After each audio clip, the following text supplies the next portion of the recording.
streaming on Facebook, streaming there, streaming. It shows streaming on all 3 platforms, but I still don't have a chat up. So let me just double check really quick. Hi, by the way, if this is your first time catching my name is Kat. I am owner of KatsCreationsNMore. I do one-of-a-kind wreaths and designs for your home for the holidays or whenever you might need home decor needs, garlands, swags, bows, everything. Anything pertaining to home decor when it comes to accessorizing for the holidays. That's what I've been doing, and I've been doing it for most of my life.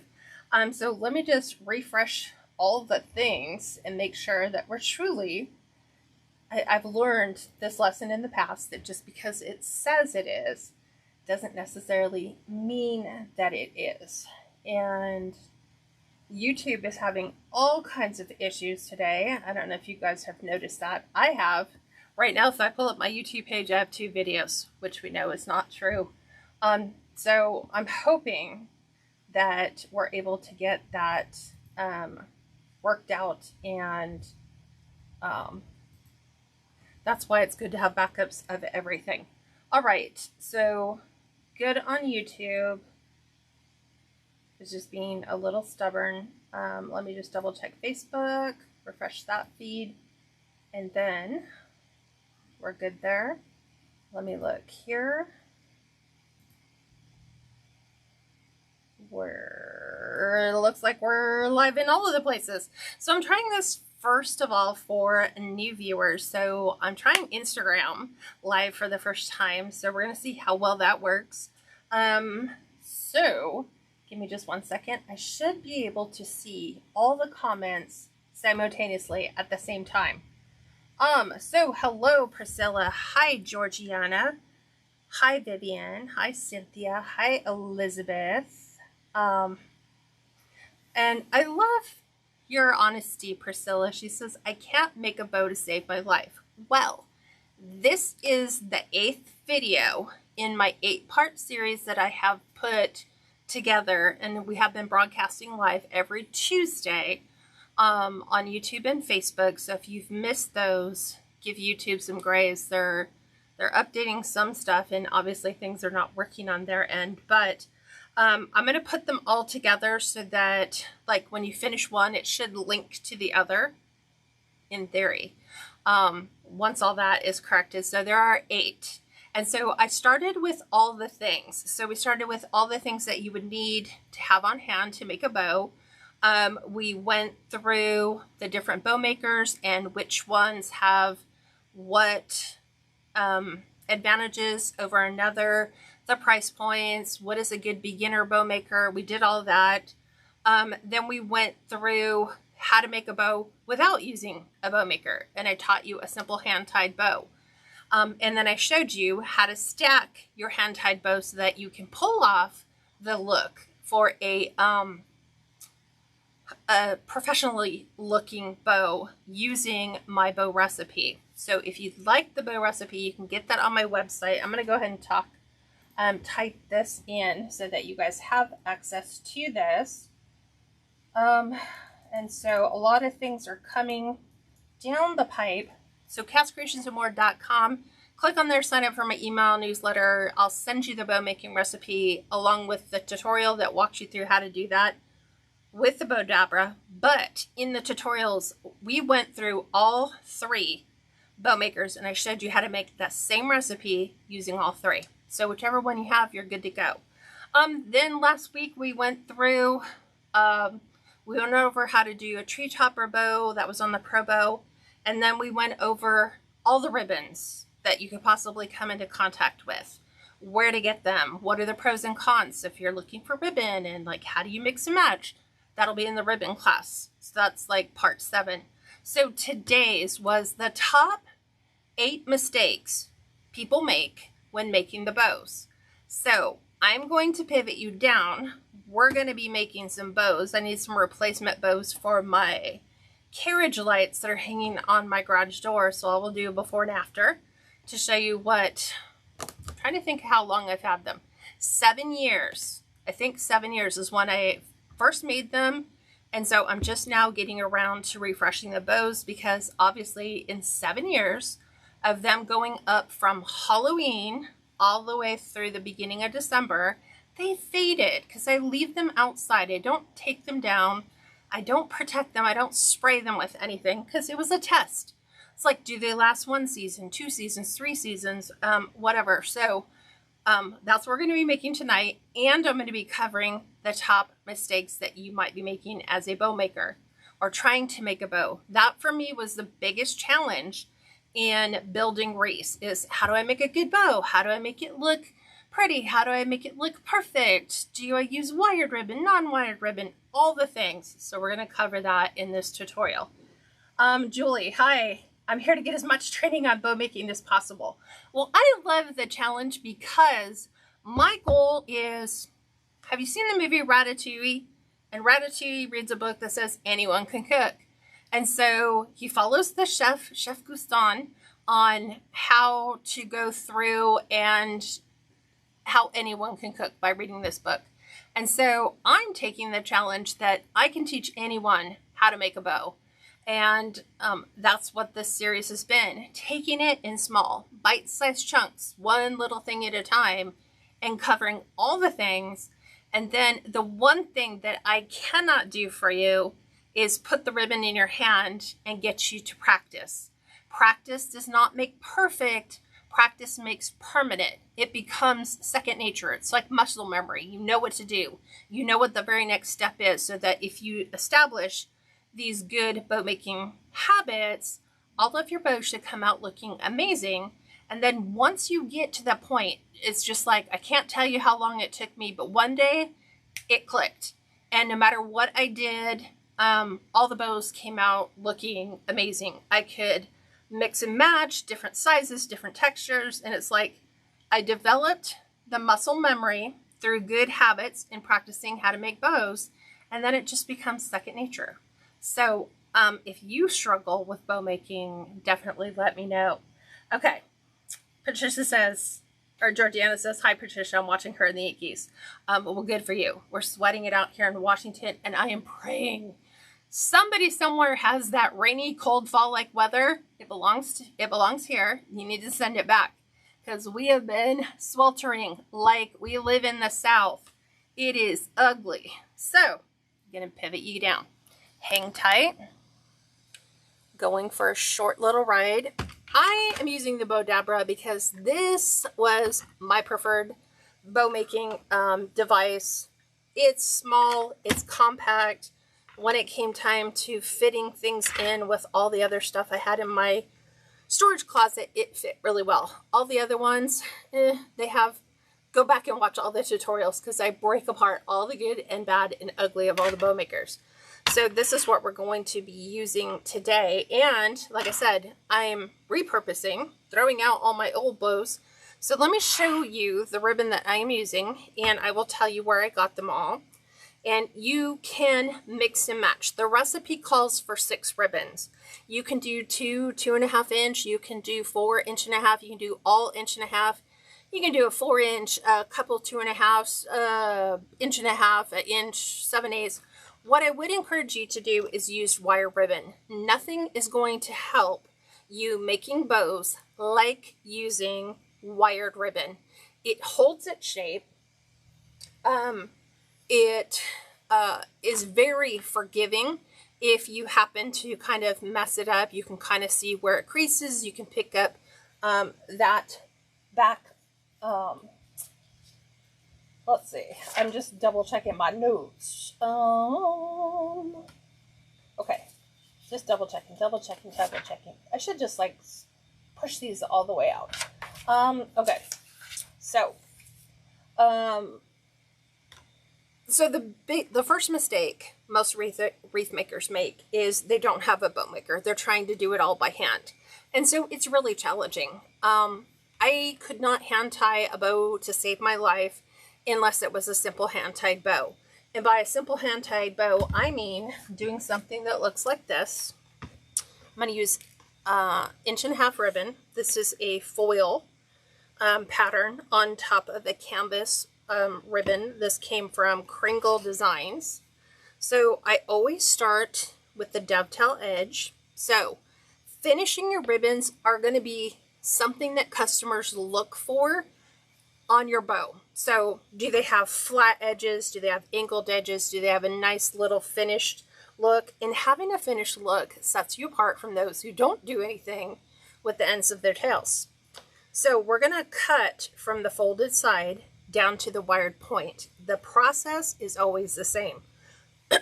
How deep that ribbon tail is going to be based on how high up you come. So if you just come up a little ways, you have a little dovetail.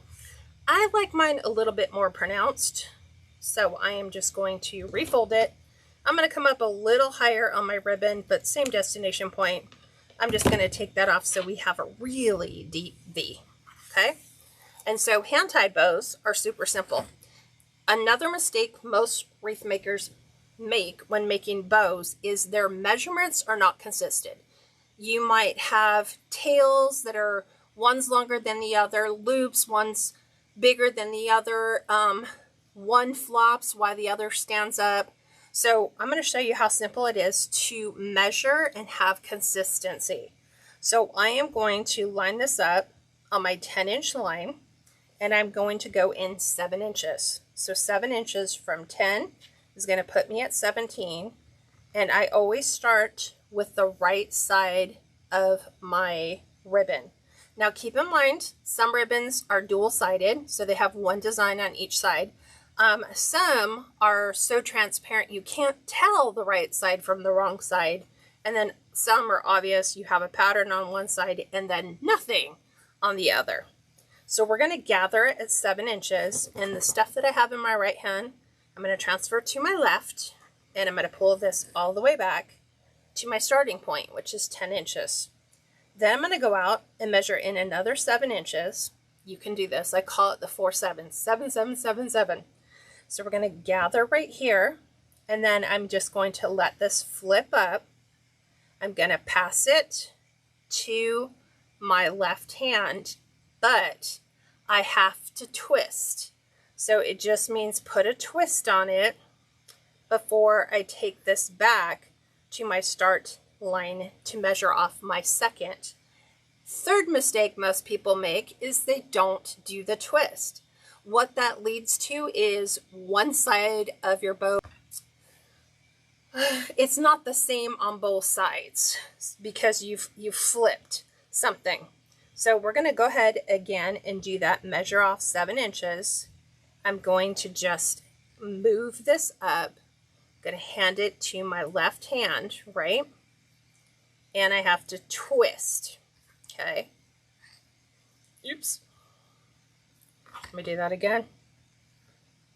7 inches, hand off with a twist. Okay, now I bring the whole thing back and it's a little bit upside down due to the twist. And I'm going to cut this right at 7 inches. And this is another mistake bow makers make. Bow mistake number 4. Trying to hold everything in your hand all at the same time. Let me give you a word of advice. The older you get, the less strong your hands are going to be. And I thought, you know what? I'm going to be making wreaths and I'm going to be building up the strength in my hands. Nope, not. As you get older, it just kind of, you lose your hand strength. So I'm just going to get my pipe cleaner. And so right now my hand is actually starting to cramp. So this is where your bow maker comes in handy. So you can take that and just set that there and you're like, oh, thank God, I can move my hands again. Get your pipe cleaner or zip tie or floral wire, whatever you want. We're not being picky. You can do whatever. So I'm going to pick this up. I'm going to drop my pipe cleaner right over the side. Oops. And I'm going to give it twist, twist, twist. Okay, and then you notice that I have one side I didn't dovetail because it was too hard for me to hold everything and then try to dovetail it.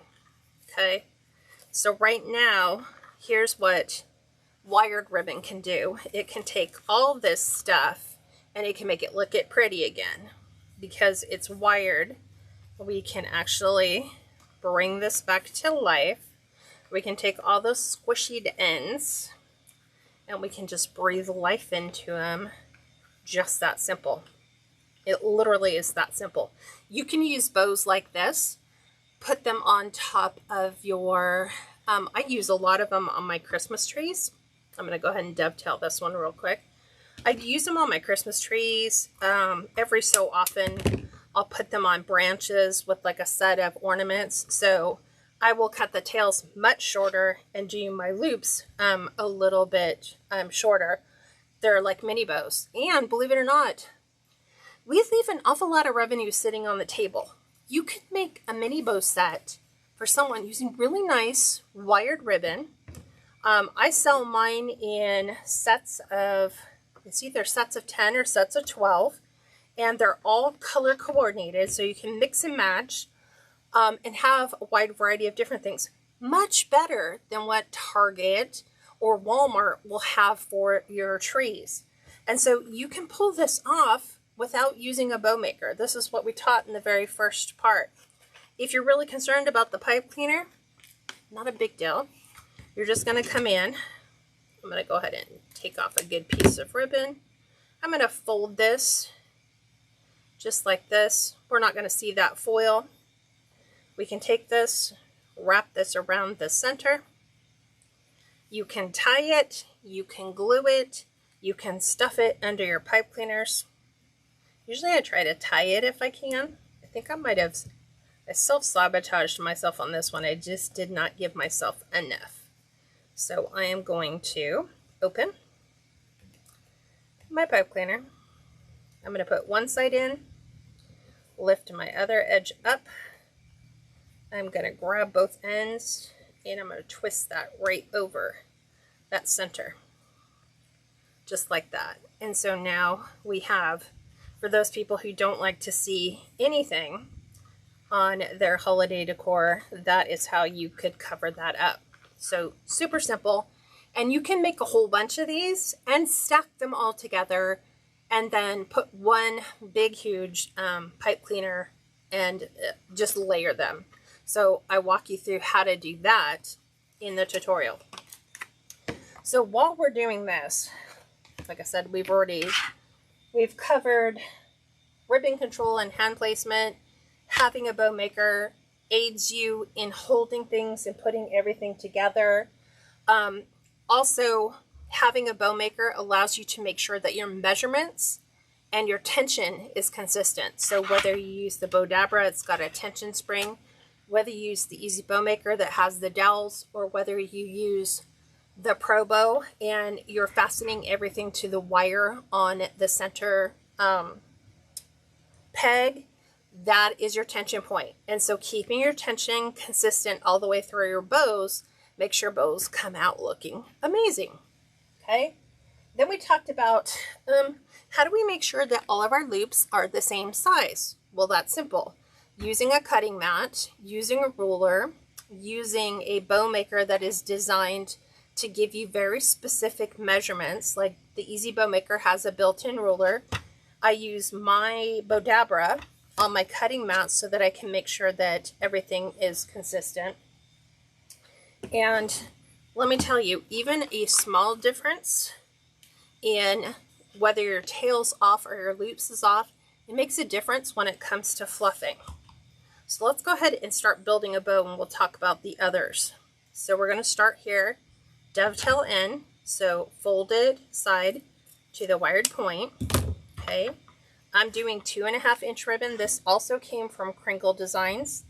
It's a really nice fig leaf pattern set up with the browns and the oranges of fall. I am using a 10-inch tail, so I'm going to measure off 10 inches. So right here at my 10-inch, I'm going to go right here to 20. We're starting with right side fabric and the twist. Bow making mistake number 6. It kind of goes back with 5, I guess. It's all going to be about the twist. It's all about making sure that we have consistency in look on our ribbon. So we went from right side to wrong side. Now with that twist, when I go to bring my ribbon up and around, twist, push that down, now I have a completed loop.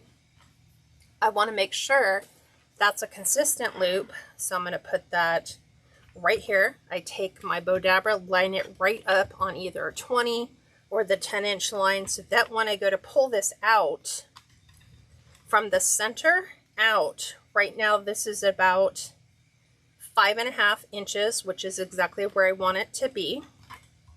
You'll start becoming really good at knowing where most of your measurements are going to be. But I always check mine, even 8 years into doing this now. Just pull and make sure 5.5 inches, tail's 10 inches. This one's 5 inches. I'm going to spin this around because we're ending with our tail. And I'm going to take that all the way out to 30, which is our 10-inch. We're going to put a dovetail on this. And this ribbon, by the way, I think I mentioned was Crinkle Designs. So that one's in. This one I'm actually going to do 1, 2.5, and then 5 1.5 inches. Just because, I don't know, I just thought I'd throw that out there. Okay, so with that, I'm going to pull all these other ones back because I don't know which one I said I was going to do next. I think this is the pattern. No.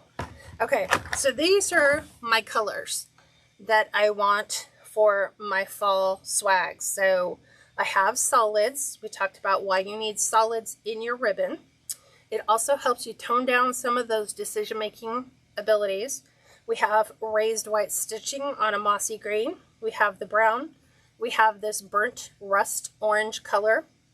We have a plaid in the brown, the orange, the tan. And then we have pumpkins because my mailbox swag and my carriage lights have pumpkins as well as fall florals. So we're going to definitely accent that. And I always put the accent ribbon on top. Moving those over. My solid ribbon, this burnt orange, is from Craft Outlet. Dovetail end again. Sharp scissors. Mistake number 7. Not having the right equipment and not having scissors that are sharp enough. If you're using sloppy scissors, especially on less than quality ribbon, especially like the satin or polyester, it has a tendency of fraying and it can slip on you when you go to cut it. I'm sure those of you who have made bows or tried to make bows, when you're trying to cut your ribbon, you understand exactly what I'm trying to say. The better quality ribbon generally has, it's well balanced. It has enough tensile strength in the wire to balance that V cut so that it can hold its shape. Others, not so much. So that's why some people spend a ton of money on their ribbon, is because they're putting in really nice ribbon. Okay, so this one, can't really tell which side is right or wrong. I just know that the way that it's coming off the roll, if I look really, really close, I can see the stitching right over the wire. So I know that this is right side. I'm going to do 9.5 inches on this one. So I'm going to gather right at 9.5. We're going to twist, place that right on the inside. We're going to go with a 5-inch loop. So again, I'm just going to kind of push that out. Keep that right on the 10 inches. And that's a little long, so I'm going to bring it back just by pulling it. Going up and over with our twist. Let's verify. You guys know that I do this every single time I make a bow. I am always verifying the lengths of my loops, the lengths of my ribbon. I never change. And then we're going to take this out to our 10 inches, which should be right about here. And we're going to go ahead and put our dovetail end on. Some people call it a ducktail. Some people call it a fishtail. It's all the same. Some people like to do angled cuts on that. I think that that looks good as well. I just think that if you leave it kind of plain, gotta find my, I'm looking for my, I pulled it out. I had a pin. I think it probably rolled to the floor. So let's go ahead and pin that. I'll just leave another one sit out here just in case they wander off the table. Okay, now we are going to do our moss green. Saw where that one went.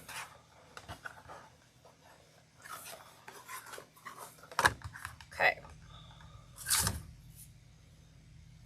I like buying a lot of the patterns that I know I'm going to use a lot on the 50-yard spools, because it's better to have just one roll of that than 5 rolls of the other.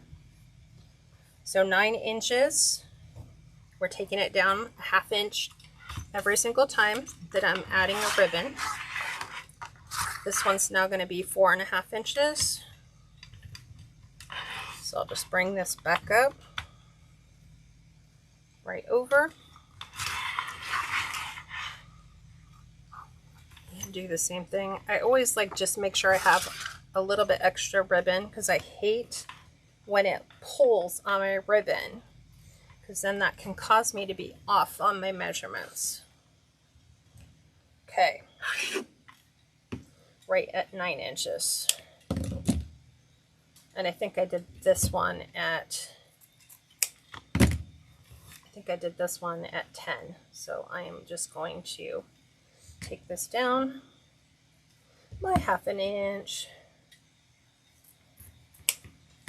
So that, because I was measuring everything at 10. I don't know why. Okay, there's that one. And then we're going to do our brown. Add another touch of solids. It pulls from that plaid. It pulls from the fig. This one is going to be 8.5. So right at 8.5, we gather with a twist. And I am also going for 4.5 inch on this one. This is my recipe. I do the middle ones at 4.5. So little cheat. We know that we've measured the moss green, so I don't need to be really particular. I just put the finger in the bottom and the finger in the brown and pull. And then I can do it this way. Same thing. Pull. And then we want this at 8.5. Okay. So this ribbon is also from Craft Outlet. And then the other two, Craft Outlet as well. So we're doing our plaid. This is brand new this year. There's that. Dovetail the end. And we're going to do 8 inches for this one. Twist, place that inside. We're only doing 4-inch loops for the next one. So back to my 10-inch line. Make sure I'm right at 4 inches. Do the same on the other side.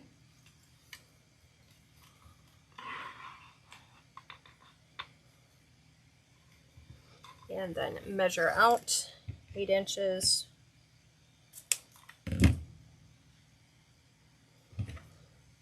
And then our last ribbon is going to be that fun pumpkin print. Let's get rid of all these. So here's our fun pumpkin print. And this one's going to be a 7.5 inch tail. Okay, starting on our 10, measure out 7.5 inches, gather, twist, place that inside, and we want 3.5 inches for my loop length. And by loop length, I mean from the center where it sits in the Bowdabra, and when I stretch it out, it's going to end right here at 3.5 inches. And then back out 7.5 and dovetail end. Okay. Just like that. Okay.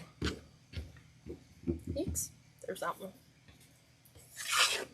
Okay, now I really wish I had an orange pipe cleaner, but I don't. So we're going to use a dark brown. I don't have one. I am out. So we're going to use dark brown. And we're going to pick this up, compressing as we go, lift the whole thing up. I'm just going to transfer it to one hand so I can drop my pipe cleaner all the way down. I'm going to twist at the bottom, just one twist, right there. And then I'm going to hold it and twist my ribbon in the opposite direction. So I'm going to hold the pipe cleaner, but twist the ribbon stack. Okay. And then I am going to, yeah, it's the wrong color. It's like summer orange, Halloween orange. Okay, so 24 by 24 by 1 inch thick, I made my own fluff board. I covered it with peel and stick vinyl textured floor tile in strips. It only took 4 of them, so that when I'm going to fluff, it keeps my surface smooth. I don't get splinters. Plus, when I'm done fluffing, it makes for a nice presentation when you're showcasing your bows. And I want to do this one. I like doing them this way. I like my tails being to the right. So, charge light, so they're all going to be facing towards the bottom. So that's really super easy. You're going to bring all your tails down. So just bring all the tails to the bottom. Super simple for fluffing, right?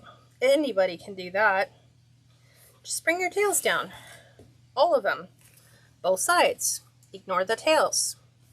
Now from the top, since we have 6 ribbons to fluff, we're going to lift the top 2. And I'm going to do a cute little crisscross right here. And then I'm going to crisscross the opposite direction. Can anyone tell me why I'm crisscrossing in opposite direction? Why am I not fluffing like this? Why am I doing a crisscross when I do my bows, when I fluff my bows? Why is it one side's going to look one way and the other side's going to look the other? Can anyone tell me? Georgiana asks, with the bow maker you're using, how do you know what size your bow should be? Great question. What is it? I think, were we up to 7 or 8? 8 is, how do you know how big of a bow to make? Your bow should not be more than 1/3 the size of your design. So 1/3 should be your bow. The other 2/3 should be whatever you're doing, deco mesh, evergreen, florals, just 1/3 your bow. You can add multiple bows if that is the style you're going for, but your bow size should be no more. So that's a mistake most wreath makers make, is they make bows that are too small, or they make bows that are too big. And so when they're looking at the overall design, they're like, I don't know what's off, but it feels like something is, and it could be that their bow is too big or their bow is too small. So use the 1/3 rule. We did, I'm just looking to make sure. Fluffing and shaping, that's what we're doing now, which is a big, huge bow mistake, is most people can't. But that's where having wired ribbon, having concise measurements all the way through, makes fluffing super easy to do. So you always want to make time to fluff your bows. Think about it. It's like getting a haircut at a salon, and we all know what that is. Hairstyle at a salon, but we don't style it. We just go in and get the haircut and the shampoo and maybe a blow dry, but we don't style it. It's not going to look as good. So can anyone tell me why I'm fluffing opposite? on this. We are almost done. I'm going to keep going. So I'm going to do the same thing. I'm going to decide, do I want the green at the top or the brown? I think I want the brown because I want the green to come in between these two. Like that. And then on the opposite side, I'm going to bring the green up. And I'm going to put the brown in the center. And then for the bottom, same thing. Just pick one. Whichever one you want to come high, the other one's going to go low. It's all going to be based on your preference. So I'm going to bring that up, whereas this is going to stay down. And then on this side, I'm going to bring this up and our autumn print down to the bottom. So at this point now, it's just a matter of fluffing, which means get some volume under your loops, make them stand up. This is not a one-dimensional bow, it is a three-dimensional bow, so we need to see some height and some volume. It also looks so much better. Jan said fullness. No. But it's a good guess.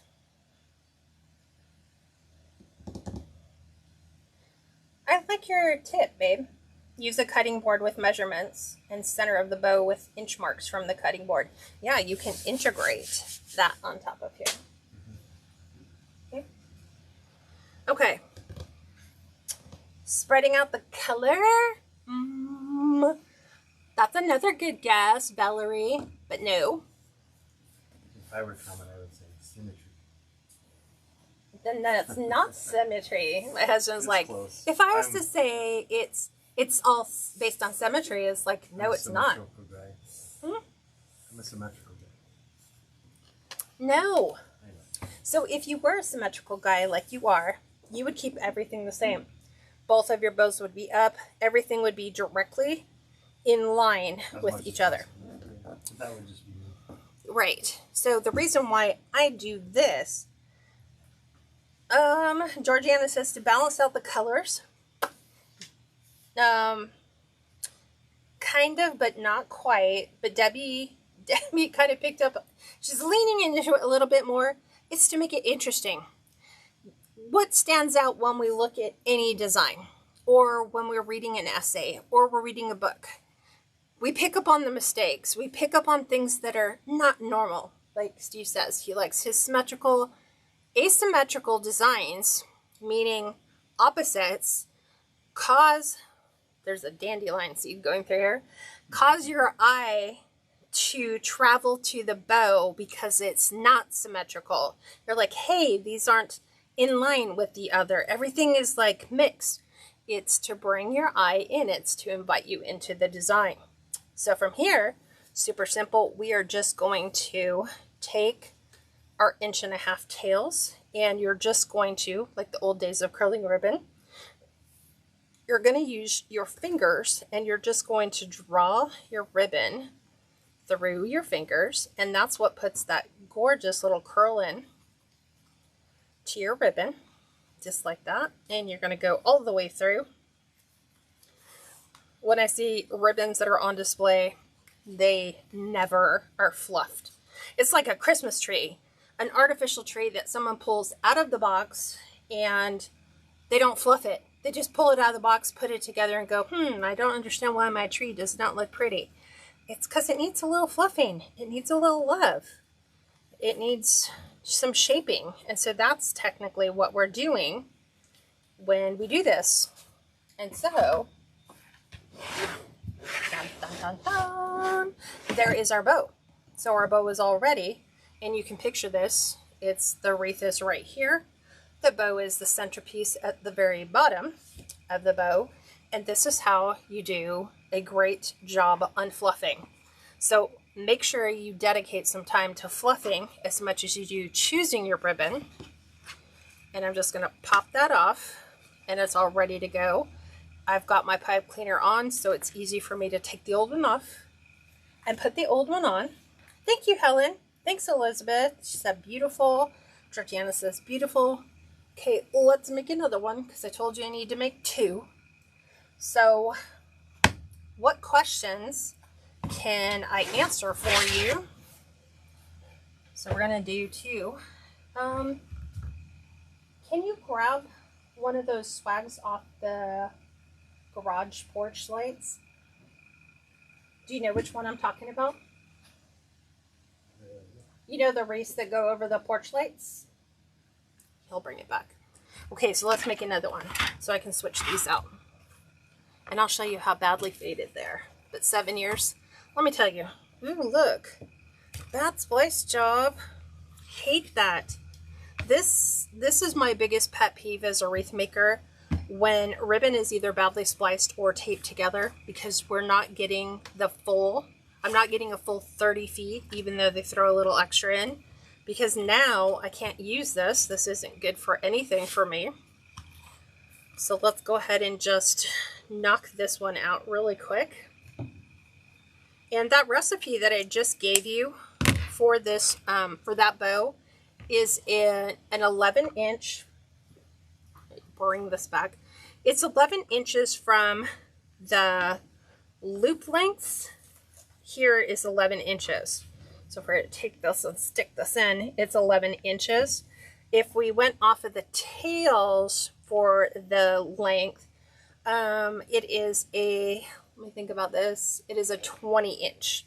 If we went from top to bottom, we're looking at about 20 inches. Is that right?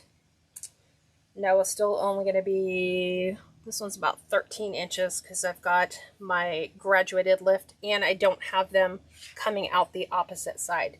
Everything is coming to the bottom, so a little bit more compact. Whew, okay. Do you guys want to see the ugly, hideous wreath?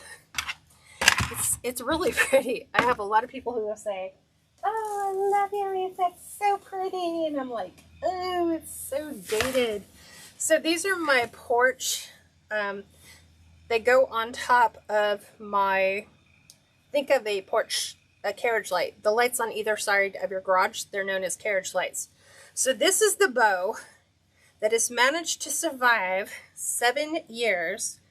And it is extraordinarily faded. The orange is not so, but look at all the flowers, and these are all Dollar Tree flowers. These are Dollar Tree hops and Dollar Tree mums, Hobby Lobby berries, Michael's chrysanthemums. We've got some pumpkins in here from Hobby Lobby. We've got Joann's fabric mesh, still holding up nice, still got all of its color. It is on an evergreen base. I'm going to be showing you guys how to make one of those, but I am just going to the back side, and I'm going to remove my ribbon. Just like that. And we're going to take that off. And that, I'll take a photo of it just so we can do before and after. And then I'm going to take my new ribbon. I might have to put, no we don't. I was thinking, do I have to add an extension on here? No, it goes right around the center. And then just make sure everything comes right down to the bottom, and then he'll slap that up on top of the porch lights. And then now we have a pretty, and we have like, they're diamond shaped, so it's all ready to go. He's all ready to fluff. This is what it looks like for you guys. And keep in mind, you don't see the evergreen because we've got a big, huge carriage light feature in here. I'll take pictures and post them in the group on my Facebook page. So, thank you. You can go back outside if you want. Okay, let's make the other one really quick. So, we're going 10 inches, measuring 10, our twist. Right, Georgiana, you should see the mailbox one. Oh, the mailbox one is really pathetic. And I don't know why. The florals do really well. So that stays out in the snow, in the rain, in the winds, in the dust, in everything. I don't ever bring it in for the season. So we want 5.5. So there's that. We're stretching that out, making sure just a little bit more. And right at 5.5. Do the same on the opposite side. Just like so. Bring it back, measure it out. I want it just a little bit longer. Just for fluffing's sake. Okay. Now we'll do another one of these. Because I'm like, man, I need to get my house going. So this becomes all of the decor that we're doing in our class. So if you guys like learning how to do this, come join my private group. KatsCreationsNMore.com. You get business and creative, so you get both. Now, you guys might be like, well, I'm not really into the whole business side of things. In our business class today,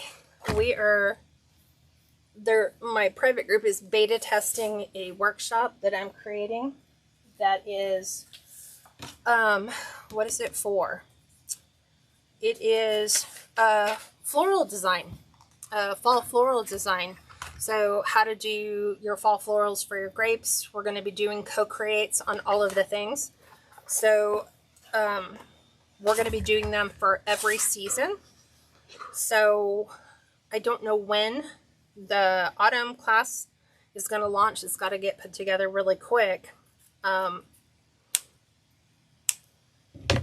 Valerie, what did you think? What did you think of the class today? I loved it. I was like, I took so many notes on my own to put in the group class. Just things that I was thinking of. And I was like, I want to give you some visual aids so you can use it when you take that out shopping. So we're going to be making all of the things. So, and then all the classes are recorded. And if I launch any websites or workshops or tutorials, you get those for free in the private group. So we're doing 5-inch loops.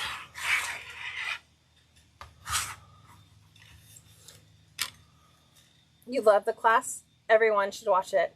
I've never seen the techniques you showed us today.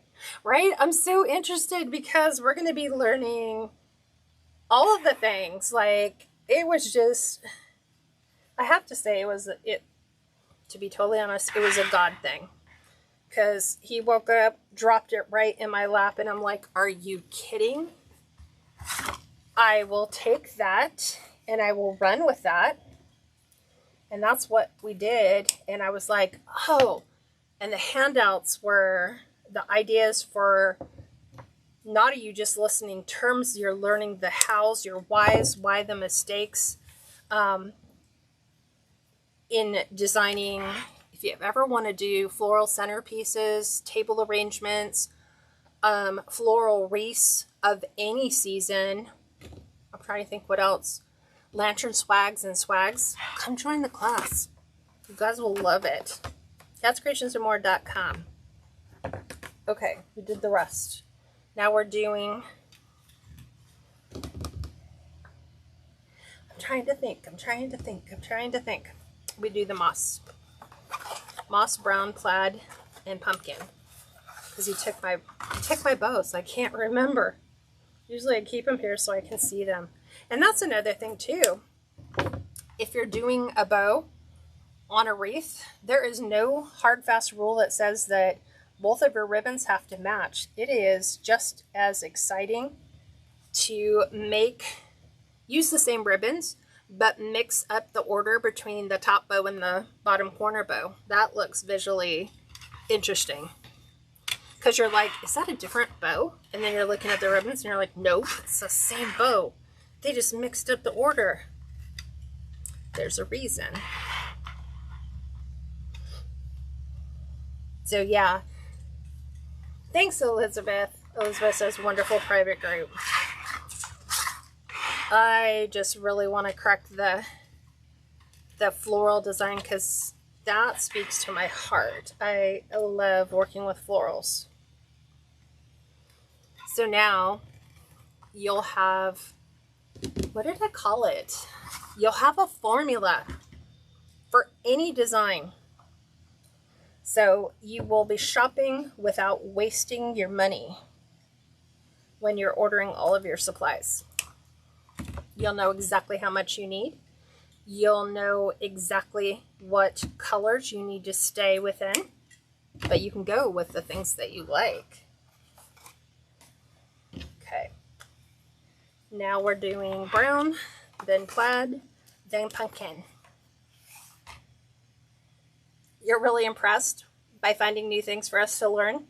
You know, I pray about it a lot every week, and I ask, teach me something new. I mean, think about it. I've been doing this for, as of September 17th, it will be 8 years exactly. I have never replicated the same design twice in all that time. So that is giving credit to the creator, and God gives me those ideas. He plops them right into my lap like candy. Okay. So remember, the two in the middle are exactly the same. So I don't have to measure the second one. I just put my fingers in the insides. But I will still need to bring this out to 8.5. I'm super excited to see that class, Valerie, because we're going to create all of them. All the ones we talked about today.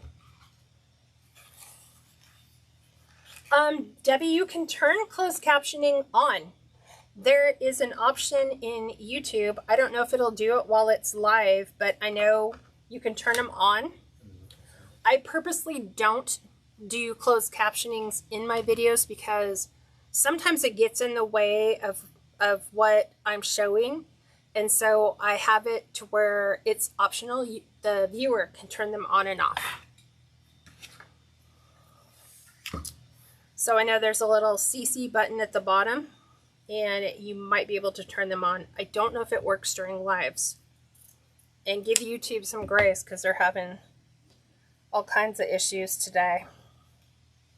So 8 inches for this one. We're going with a 4-inch loop on both sides. It doesn't look like you can when it's live. Can't when it's live? But I know you can when you're watching it on a replay because I do it all the time.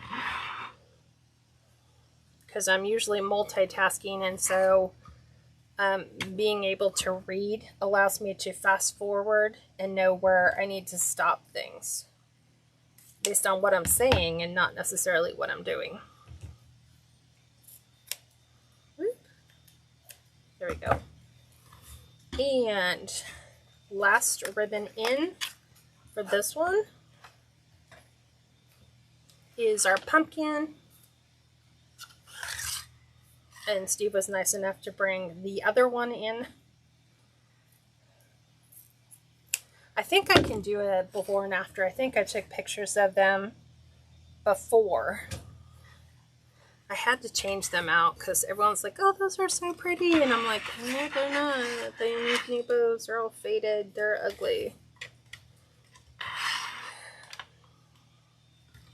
And that's, think about it though, for designers, for us, what we do in our home matters. Even though you might not have anyone coming over for the holidays, people still stop by and look at your house, especially if your house has the ability, you know, for people to drive by and look. Ours doesn't, but friends and family see it. The UPS, Amazon, FedEx drivers see it. But we have our mailbox out front, so I try to make the mailbox look as holiday festive as I possibly can. Okay, Nancy. We were talking about the 8 mistakes we make in making bows. So just remember that, Deb, that you can go back when this goes to replay and turn closed captioning on. Hi, Laura. Okay, holding it at the bottom, twist in the opposite direction, just like that. Okay, that is done. Let's fluff it. Okay, get that all ready for fluffing. I'm just taking my C-hook, spinning that right underneath that hook so I can pull on my ribbon and not have it slide off the board. So remember, if you have a downward facing bow, this would be bottom left, bottom right. You could even do it in the center if you wanted. If you don't have anything going on in the center and you want a bow that goes down the center, this would work for you. It's wherever your tails are going to hang. So remember, for visual, what do we call it? Visual interest. We separate the colors. We switch them up. It draws your eye into the bow.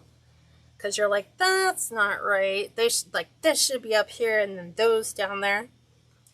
No. We can do whatever we'd like. As a designer, you can mix and match as much as you like.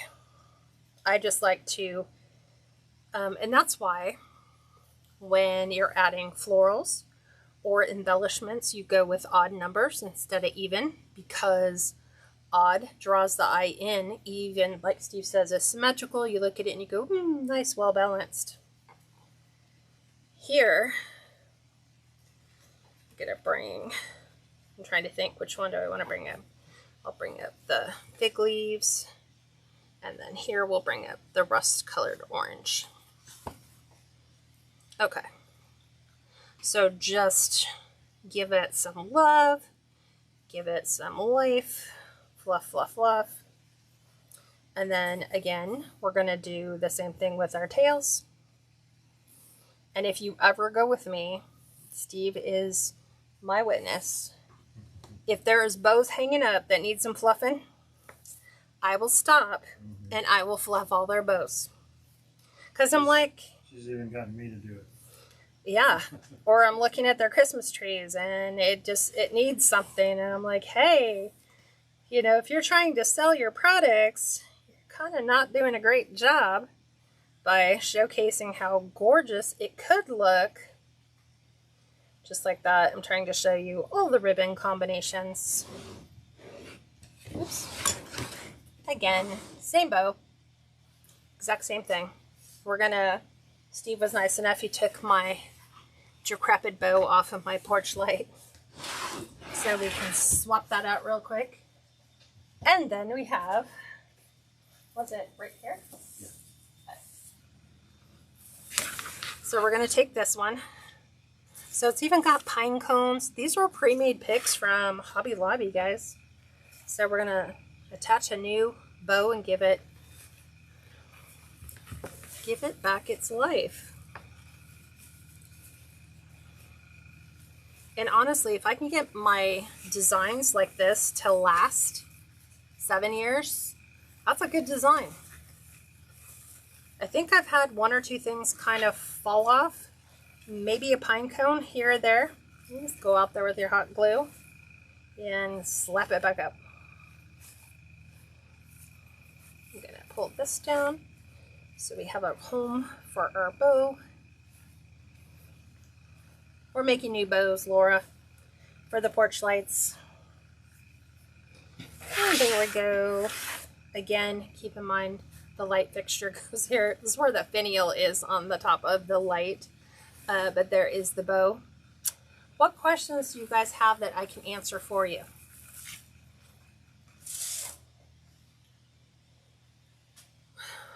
So all the ribbons, where did they come from? Again, this white is called moss green with raised white stitching, is from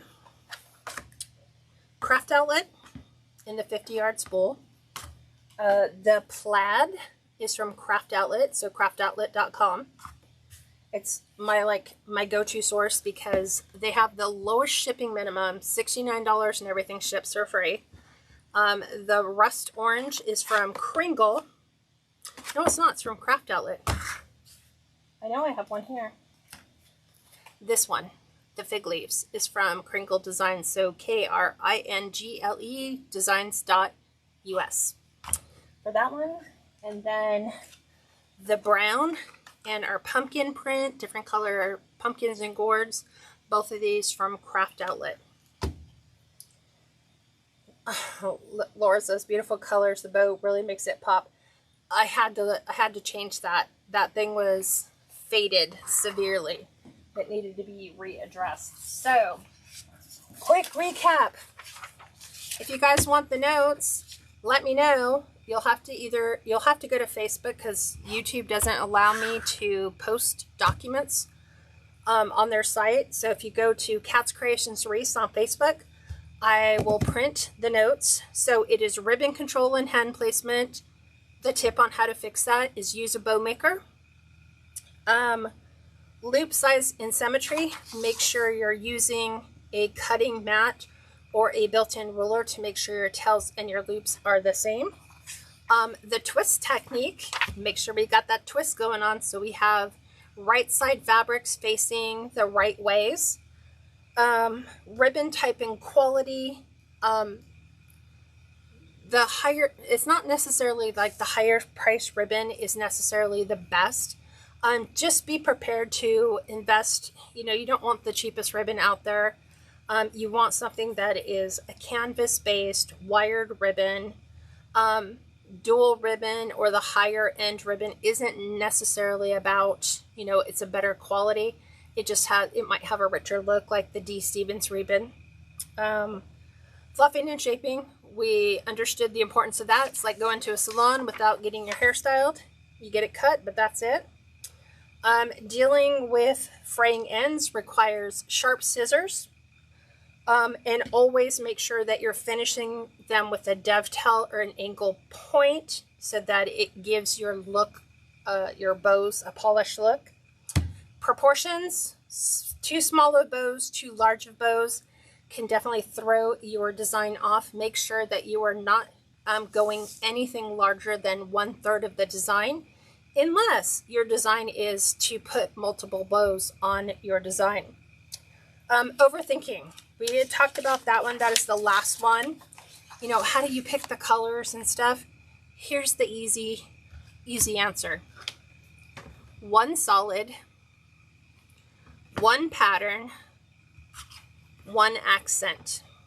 Something like this is going to help you keep things from getting too busy. Never underestimate what a solid ribbon can do to your design. So if you do this times 2, you will have a great look for your design. Here's our solid, here's our pattern, here's another coordinating accent, and that's where we got the ribbons for today's design. Okay, great question, Georgiana. She said, on Craft Outlet, what does that mean when you see no question? It means nobody's asked a question pertaining to that ribbon. If you don't see no question, look down into the comments, and somebody might have said, hey, what is that bow material made out of? Or have a question, does that mesh fray? Is that mesh thin? That's the difference between question and no question. Really great question, though. Okay, everyone, that's all I have for you today. I hope you've enjoyed this 8-part bow making class. I'm going to put them together so that when you look at these, I will link all of them together. So if you're watching this one, it will have the links to number 1, 2, 3, 4, 5, 6, 7, and then the one you're watching, you will have all the links in the comments. Just give me till the end of the week to get that updated. Okay. Hope you guys have an amazing evening. If you want the notes, go to my Facebook page. I will have those uploaded for you by tomorrow, and you'll have notes to kind of help give you some bow making tips. I will talk to you soon.